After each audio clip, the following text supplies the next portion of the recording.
Hello viewers, welcome to my class Design of Steel Structures. I am Dr. R.P. Sankushwa, a structural designer and chartered engineer. I am professor in Civil Engineering Department of Global Institute of Technology, Jaipur.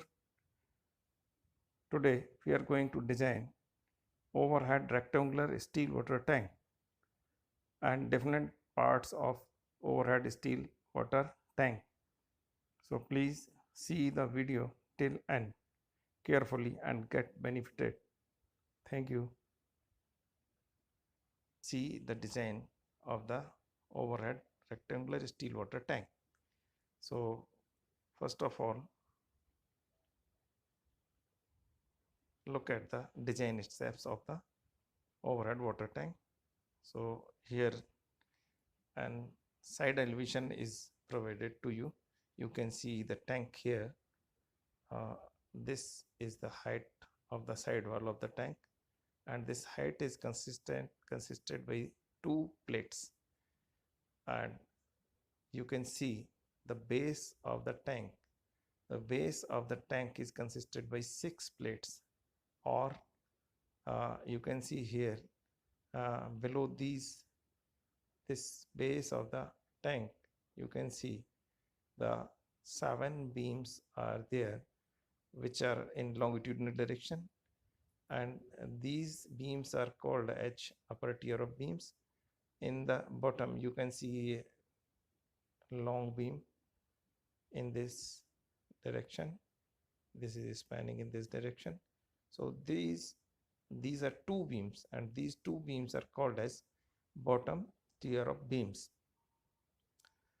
In the same way, these plates are used in forming the base of the tank and side of the tank. These two plates are taken. So this plate is known as upper tier of plates, and this is known as bottom tier of plates. And we will go and see the cross section or inside of the tank uh, just a short while. First of all, we should go through the design steps. So very first step is design of geometric dimensions.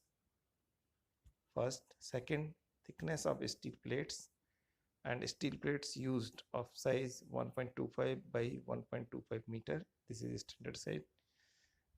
And third step is design of stage or ties by which these vertical walls are stable or bearing the water pressure. Then the fourth step is design of top tier of beams. As you are seeing here, the cross sections of the top tier of beams, and 7 beams are visualized here in top tier. So design of bottom tiers of beams in the next. Then lastly, design of staging or these vertical columns for supporting the overhead steel tank. So as you can see here, standard size of the pressed steel plates of 1.25 meter by 1.25 meter are used in construction of this overhead steel water tank. Now suppose a problem is given to you, non-design problem. So you have to design a rectangular overhead steel water tank for design capacity of 1,20,000 liters of water for drinking purpose. So first of all, we have to find out the geometric dimensions of the tank. So if we use two plates as shown above in the drawing for making the height of the tank, so the height of two plates will be 2 into 1.25, 2.5 meters, but we cannot fill the tank completely up to top, because when water will overtop the plates or the walls of the tank, it will be corroded, and uh, it will no destroyed earlier because of corrosion. So we have to give a free board of 15 centimeter or 0.15 meter as shown here. So the effective height of the tank comes out to be 2.5 minus 0.15, it comes out to be 2.35 meter. So now by the effective height of the tank, we can find out the base area of the tank. Before finding out the base area, we have to convert the volume in liters to meter cube dimensions. So we all know 1000 liters equal to 1 meter cube. So the total volume of the tank, 1,20,000 liters divided by 1000, it comes out to be 120 meter cube. Now base area of the tank, 120 divided by 2.35 meter, it comes out to be 51.064 meter square. Now if we assume the tank to be square one, then the side of the tank will be under the root 51.064 equal, it comes out to be 7.14 meter. So provide 6 number of plates, side plates. So the total length of side provided comes out to be 6 into 1.25 equal to 7.5 meter. So now you can see you are providing more volume of the tank, hence it's okay. Now just for understanding the rectangular water tank, how the tank is constructed, without this we cannot design the tank. So first of all, you are looking the top view or plan of the tank. You are seeing the 6 number of plates, and at each plate there's a joint, and you can see, as you are seeing the numbers here, 1 to 7. So these are the beams, as we have told you. These are beam number 1, beam number 2, beam number 3, beam number 4, 5, 6 and 7, and these are along the this direction. So these are the longitudinal beams, and you can see the sectional elevation, as you have seen the elevation in earlier drawing. So this is sectional elevation. These are the side of the tank, and these inclined wires or ties are there, which are keeping the vertical sides in place. So at each and every joint, these ties are provided for keeping this vertical side in place. Okay, so these ties are provided here first to the first joint of the plate. The smaller tie is there like this, and this is a bigger tie is there for second number of joint of the plate. And you can see the cross top tier of beams and bottom tier of beams here. Now these squares, you are looking square 1, 2, 3, 4, 5, 6, and this is 7. These are the top tier of beams, and this longitudinal beam you are looking at is the bottom tier of the beam. So come to this drawing. This is 3D view, sectional 3D view. You can see the ties from both way. This side for this vertical wall, these are the ties, and for this vertical wall, these are the ties used for keeping in position the vertical walls. So from all the sides, ties are there, and you can see in this plan, at this point 2 smaller ties meeting, and at this point 2 larger ties are meeting.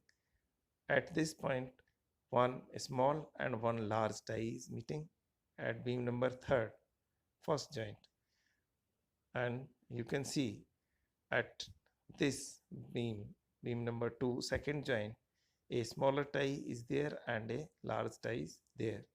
Okay, so in the same way, because these ties will produce a vertical uplift reaction at the bottom plate and in vertical side wall, it will provide a downward reaction. So we have to use these reactions in design of the tank. So we can know some facts about these which we have discussed in the drawings. First, beam number 1 will be similar to the beam number 7. This beam 1 will be similar to this beam number 7. Now beam number 2 second will be similar to beam number 6, beam number 3rd will be similar to beam number 5, and beam number 4 will be independent or other type of beam. So we can also see the loading of the beams, because we will go for designing, that the beam number 1 and 7 are different in the way that beam number 2 is bearing a full span load, while beam number 1 is bearing only half span of load, and the loads will be the loads of base plate of tank plus load of half panel width of plate weight of water, same as for beam number 7, but rest of beams are having the same. Beam number 2nd, 3rd, 4th, 5th and 6th all are having a vertical load at the end of the vertical wall of the plate, and rest of span bears the full plate width water column load plus full plate base plate load on the beam, while the beam number 4 is having some difference by others, because beam number 4 is having only one reaction at this joint by the smaller tie and one reaction here by the larger longer tie. But if we see other beams such as 2 number beams, the first joint is having double of double reaction from the smaller tie, and at this point we have a combination of smaller tie and larger tie upward reaction. But at beam number 3 we have here one smaller tie and one larger tie reaction, upward reaction, and at this point we have double of the upward reaction of larger tie. So like this we can make analysis of the load. So now first of all, thickness of the plates. So as recommended by IS code 804/1967, you can see the bottom plates or bottom base plates of the tank, the thickness should not be less than 6 mm. Okay. Second, the bottom tier of plates of the sidewall of tank should not be less than 6 mm thickness. Bottom tier plates, you can see here, these are the bottom tier plates,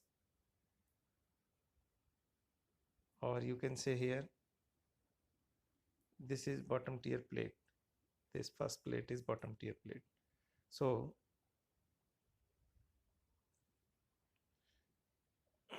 this should not be less than 6 mm thickness. And then next, upper tier of plates sidewall of the tank should not be less than 5 mm in any case. So the thickness is finalized now.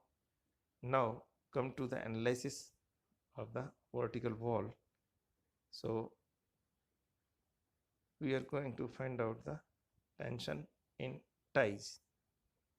So as you can see, this is the vertical wall of tank and this is the base of tank.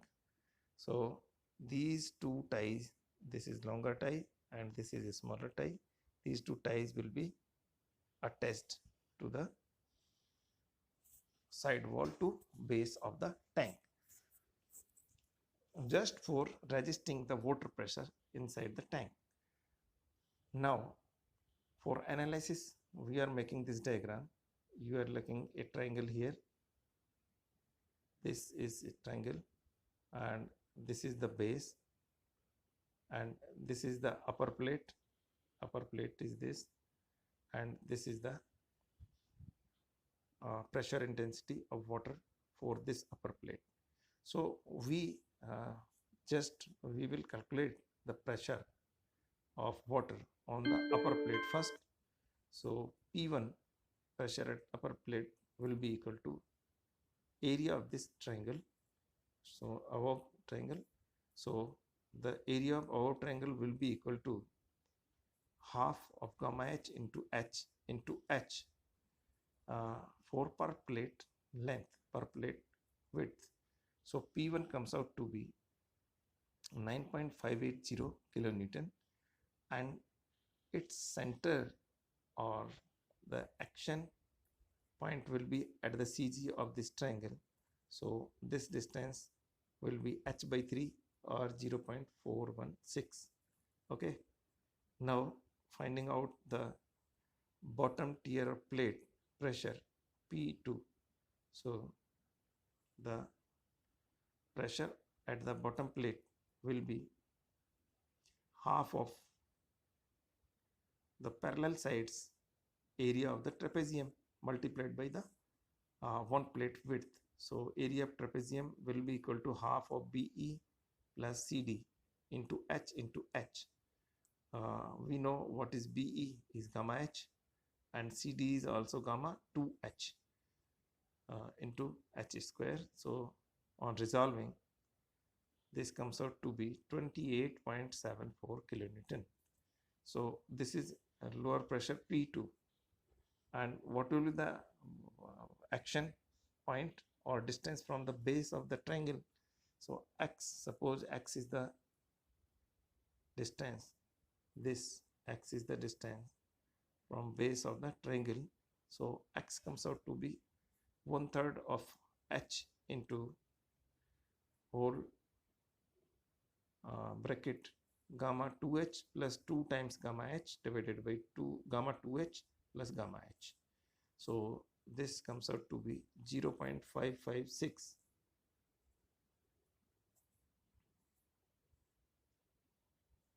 Now water pressure as shown in this figure will take place on vertical walls of the tanks, and it will overturn these walls if not supported by any appropriate system or the ties. So we suppose that there are two reactions for upper plate. We are assuming there are two reactions as shown in this figure, R1 and this is R2, which are supporting the pressure P1. Okay, so like this you can see the diagram. So we have plotted this R1 R2 R1 dash reaction, and this is P1 pressure, and this point of application is from base 0.416 meter. So on resolving, R1 dash should be equal to P1, and P1 is 9.580. So on because this is required for equilibrium condition. So for equilibrium condition, another equation will be, at this point we have to take moment. Sigma mb should be equal to 0. So R1 into 1.25, this is 1.25 and this is R1. This minus P1 into this distance.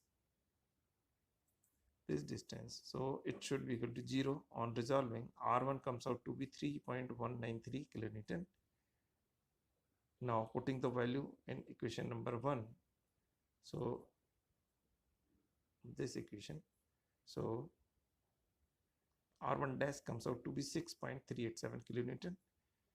Same way, suppose the pressure P2 is balanced by two reactions as shown in this diagram.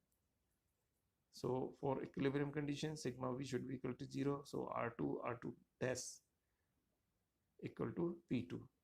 This is equation first. and taking moment again at this base point, sigma mc equal to 0. So reaction R2 into 1.25 minus this P2 into this distance 0.556. So R2 comes out to be 12.78 kilonewton and R2 dash comes out to be 15.96 kilonewton. Okay, hence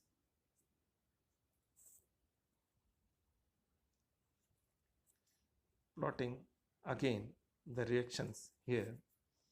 So at the top there's a reaction R1 which is 3.193, and at point B or middle joint there are two reactions R1 dash plus R2, and combinedly these comes out to be 19.17 kilonewton. So we can find out the values of T1 and T2 tension in ties, or the tension in the tie members, inclined members. So T1 comes out to be R1 sec theta, and where theta is 45 degree, we all know.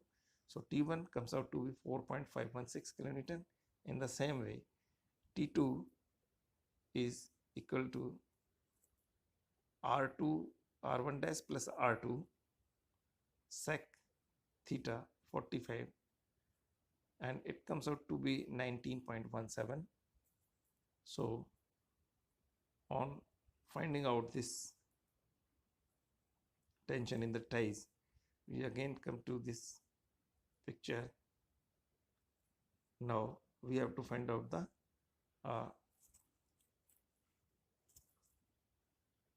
forces on the upper tier of beams for designing the upper tier of beams.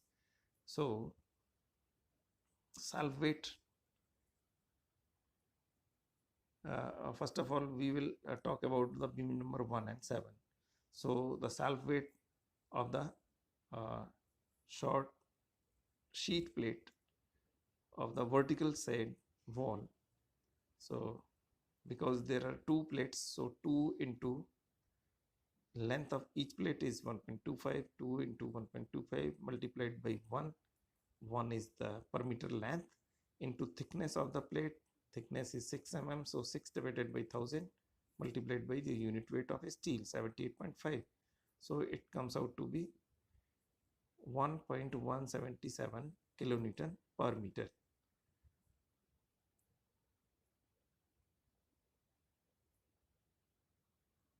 Then come to the second point, which we are saying P.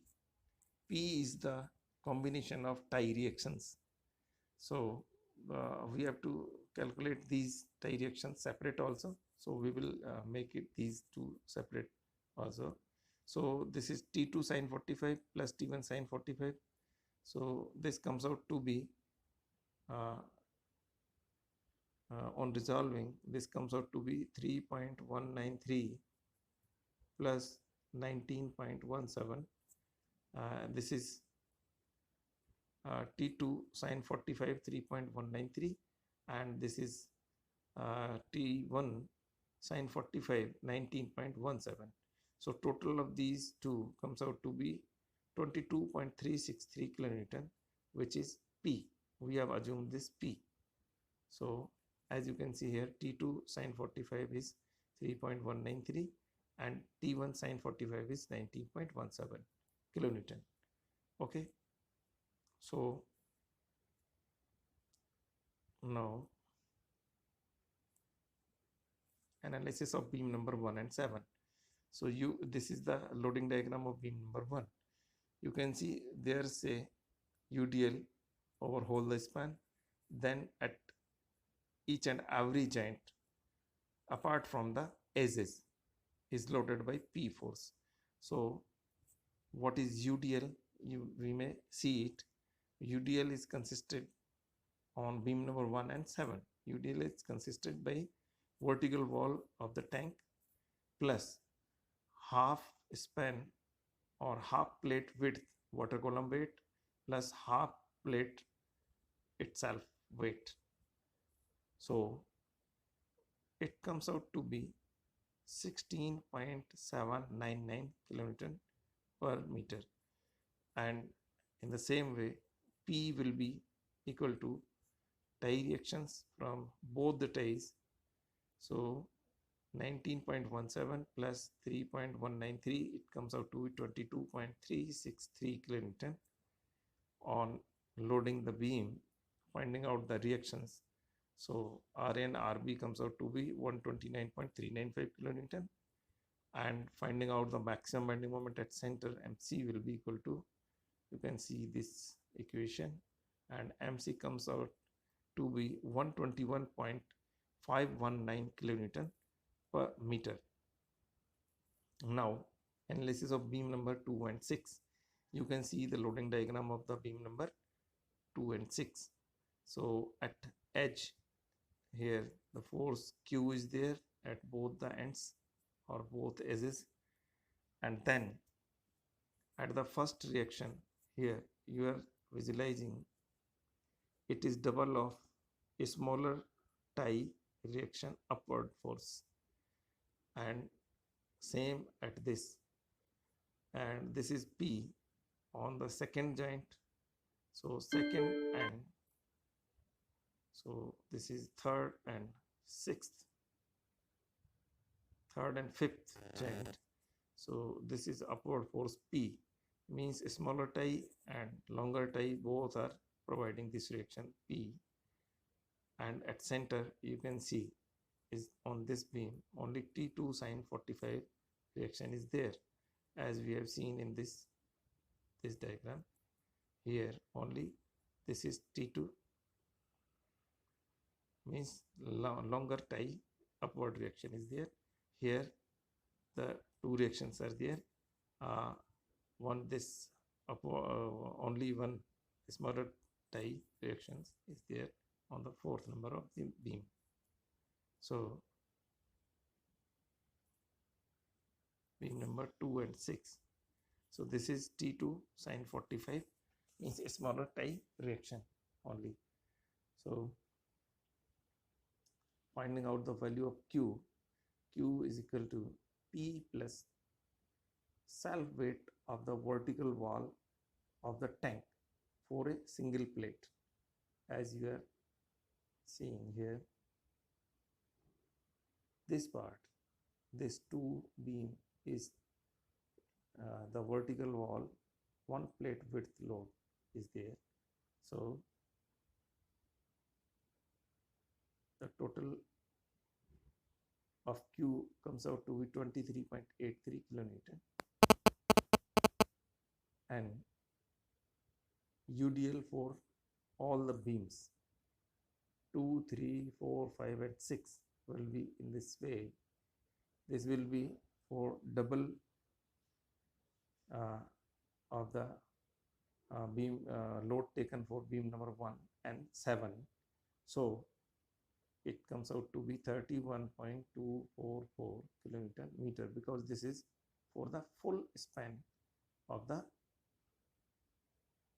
plate, excluding the weight of vertical wall of the tank. So making the loading diagram, this is loading diagram of the, hence finding out the reactions Ra and Rb. So this comes out to be 110.65 kilonewton. Now finding out the maximum bending moment, it comes out to be, as you can see the equation, it comes out to be 11.49 kilonewton meter. Now come to the beam number 3rd and 5th. So you can see the loading at the edge or the ends. This is Q. At the first joint, this is loading P, which will be upward reaction from the ties, and at the third joint, here the reactions from the longer tie will be doubled, and these will be upward direction, and at the middle point there will be only upward tie single reaction. So putting the values or making the loading diagram here, this is the loading diagram for the beam number 3rd and 5th. So finding out the reactions Ra and Rb, comes out to be 70.71 kilonewton, and maximum bending moment MC at the center comes out to be minus 28.44 kilonewton. Okay, so now beam number 4, alone beam number 4 is remaining now. So this is the loading diagram for beam number 4. This is the load Q at the end as is, and at the first joint this is T2 sin 45, means single reaction by the smaller tie, and this is T1 sin 45 means the single reaction from the longer tie, and at the middle joint here no any force, uplift force is there. So making the equation RA and RB comes out to be 138.16 kilonewton, and maximum bending moment MC at the center comes out to be 68.298 kilonewton meter. Now maximum bending moment from all the beams, or selecting the worst case. So the maximum bending moment comes out to be 121.519 kilonewton meter for beam number 1 and 7, and the maximum shear force for any beam, it comes out to be for beam number 4, which is 138.16 kilonewton. So design the beams for this data. Maximum bending moment 121.519 and maximum shear force 138.16 kilonewton. So finding out first of all the allowable bending stress FBC, which is 0.66 Fy. So it comes out to be 165 MPa. So find out the section modulus required of the beam. So M divided by FBC, the section modulus comes out to be 736,478.78 mm cube, or 736.48 centimeter cube. Okay, so provide section modulus Z 7,51,900 mm3 or 752 cm3. The beam is ISLB 165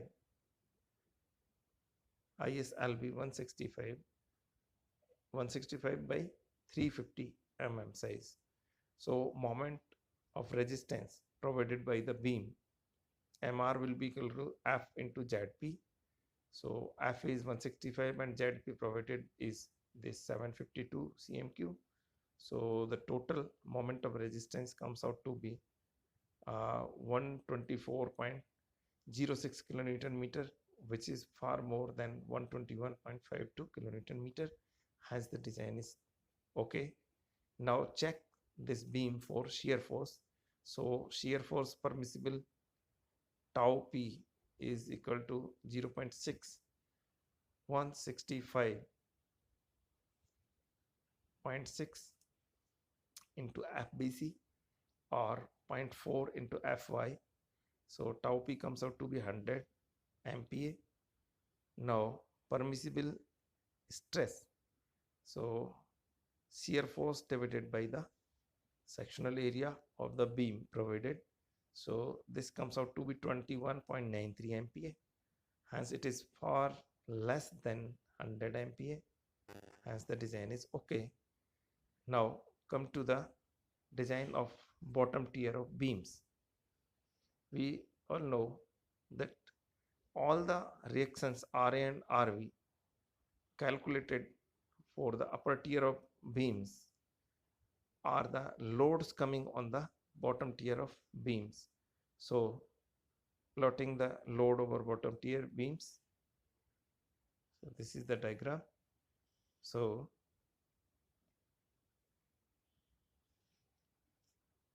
in this load, add self weight of the bottom tier of the beam.